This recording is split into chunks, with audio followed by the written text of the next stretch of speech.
तूने कभी बच्चों को बिजली की तार से पतंग उतारते हुए देखा है क्या? कुछ तारें ऐसी होती हैं जिसमें से उलझी हुई पतंग बच्चे भी उतार लाते हैं। बहुत तरक्की कर ली चड्डा, कानून की दलाली से इज्जत की नीलामी तक आ गए। इस पेशे को भड़वागिरी कहते हैं। गोविंद चिल्ला मत, नहीं तो ये केस यही रफा दफा कर दूंगा। ना तारीख ना सुनवाई।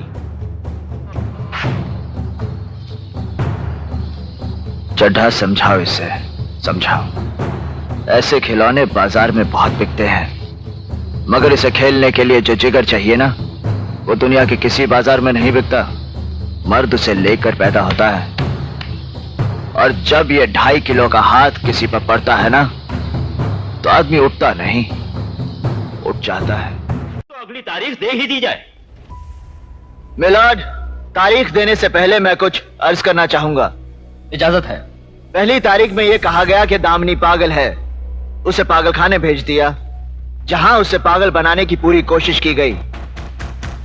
दूसरी तारीख से पहले अस्पताल में पड़ी उर्मी का खून कर दिया गया और केस बना खुदकुशी का, जबकि इस अदालत में मैंने यह साबित कर दिया कि उर्मी ने खुदकुशी नहीं की, उसका खून हुआ है।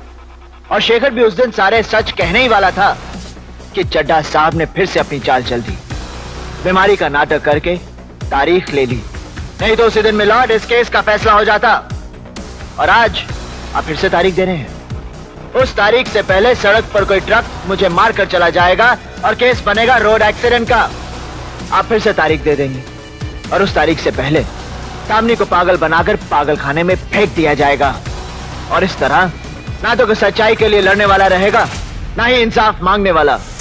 रह जाएगी तो सिर्फ तारीख। और यही होता रहा है मिलॉर्ड, तारीख पर तारीख, तारीख पर तारीख, तारीख पर तारीख, तारीख पर तारीख मिलती रही है, लेकिन इंसाफ नहीं मिला मिलॉर्ड, इंसाफ नहीं मिला। मिली है तो सिर्फ ये तारीख। कानून के दलालों ने तारीख को इंसाफ के खिलाफ एक हथियार की तरह इस्तेमाल किया है मिलॉर्ड। 2 तारीखों के बीच अदालत के बाहर ये कानून का धंधा करते हैं, धंधा, जहां गवाह तोड़े जाते हैं, खरीदे जाते हैं, मारे जाते हैं, और रह जाती है सिर्फ तारीख। लोग इंसाफ के लिए अपनी जमीन जायदाद बेचकर केस लड़ते हैं, और ले जाते हैं तो सिर्फ तारीख। औरतों ने अपने गहने जेवर, यहां तक कि मंगलसूत्र तक बेचे हैं इंसाफ के लिए, और उन्हें भी मिली है तो सिर्फ तारीख। महीनों सालों चक्कर काटते काटते इस अदालत के कई फरियादी खुद बन जाते हैं तारीख, और उन्हें भी मिलती है तो सिर्फ तारीख। ये केस पूरे हिंदुस्तान के कमजोर और सताए हुए लोगों का है। आज उन सब की नजरें आप पर गड़ी हैं, आप पर, कि आप उन्हें क्या देते हैं, इंसाफ या तारीख। अगर आप उन्हें इंसाफ नहीं दे सकते तो बंद कीजिए ये तमाशा, उखाड़ फेंकिए इन कटघरों को, फाड़ दीजिए, जला दीजिए इन कानून की किताबों को, ताकि इंसाफ के ऐसे चक्कर में और लोग तबाह ना हो, बर्बाद ना हो।